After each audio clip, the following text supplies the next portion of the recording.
તો ભિલોડાની sub district હોસ્પિટલની શુભારંભની માંગ કરવામાં આવી છે ત્યારે પૂર્વ જિલ્લા પ્રમુખ રાજુભાઈ પારગી દ્વારા માંગ કરવામાં આવી રહી છે ત્યારે અદ્યતન ખર્ચે બનેલી હોસ્પિટલ શરૂ કરવા માટે માંગ કરાઈ છે ત્યારે થોડા દિવસ અગાઉ મુખ્યમંત્રી દ્વારા શુભારંભ કરાયો હતો ત્યારે સ્થાનિક આગેવાનો દ્વારા ગૃહ પ્રવેશ પણ કરાયો હતો ત્યારે દર્દીને સારવારનો અભાવ લઈને પૂર્વ જિલ્લા પ્રમુખ દ્વારા આ માંગ કરવામાં આવી છે। રોલિંગ ભિલોડા ખાતે સબ ડિસ્ટ્રિક્ટ સિવિલ હોસ્પિટલનું માનનીય મુખ્યમંત્રીશ્રીએ લોકાર્પણ કર્યું હતું। લોકાર્પણ કર્યાના ઘણા સમય થઈ ગયા છતાં નવીન મકાનમાં શુભારંભ કરવામાં આવ્યો નથી।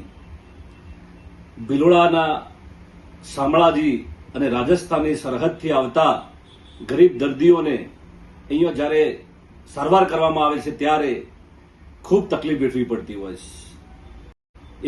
એક બાજુ આદિવાસીઓના સર્વાંગી વિકાસની વાત થાય છે, ગરીબોના સર્વાંગી વિકાસની વાત થાય છે, ત્યારે નવીન મકાનનું લોકાર્પણ નહીં નાખવામાં આવ્યું પણ હજુ શુભારંભ નથી કરવામાં આવ્યો, જેથી ગરીબ દર્દીઓને તકલીફ પડી રહી છે।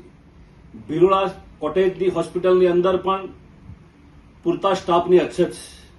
અત્યારે હૃદય રોગ, બીપી, ડાયાબિટીસ જેવા અદ્યતન રોગોની સારવાર પણ અહીંયા મળતી નથી। અહીંયા અકસ્માતો પણ ખૂબ થાય છે। અહીંયા ટ્રોમા સેન્ટરની પણ જરૂર છે।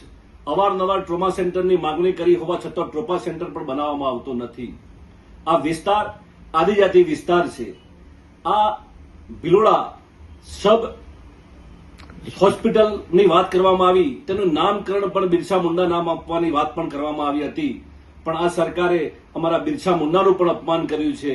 માટે આ નવીન મકાનમાં તાત્કાલિક સેવાઓ તત્પર ચાલુ કરવામાં આવે એવી અમારી લાગણી અને માગણી છે।